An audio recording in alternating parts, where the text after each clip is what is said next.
नाशिकच्या गोसावीवाडी चौफुलीवर आज संध्याकाळी गोळीबाराची घटना घडल्याने परिसरात एकच खळबळ उडाली आहे। पानटपरी समोर उभ्या असलेल्या 32 वर्षीय तरुणावर अज्ञात व्यक्तीने जवळून 2 गोळ्या झाडल्या। या हल्ल्यात तरुण गंभीर जखमी झाला असून त्याची प्रकृती चिंताजनक असल्याची माहिती आहे।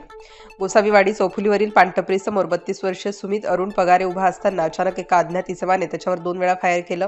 दोन्ही गोळ्या सुमितच्या पोटात लागल्याने तो रक्ताच्या थारोळ्यात कोसळला। जखमी सुमितला तातडीने जयराम हॉस्पिटलमध्ये दाखल करण्यात आलं, मात्र प्रकृती गंभीर असल्याने त्याला पुढील उपचारासाठी नाशिकमधील खासगी रुग्णालयात हलवण्यात आलाय। सध्या त्याची प्रकृती चिंताजनक आहे। पोलिसांच्या प्राथमिक माहितीनुसार सुमित पगारे काही महिन्यांपूर्वी नाशिक रोड मध्यवर्ती कारागृहातून सुटला होता। त्याच्यावर यापूर्वी अंमली पदार्थ विक्रीचा गुन्हा दाखल असल्याची माहिती आहे। त्यामुळे हा हल्ला जुन्या वादातून झाला आहे का, या दिशेनेही पोलीस तपास करीत आहेत। गोळीबाराची माहिती मिळताच पोलिसांनी घटनास्थळी धाव घेत पंचनामा केला।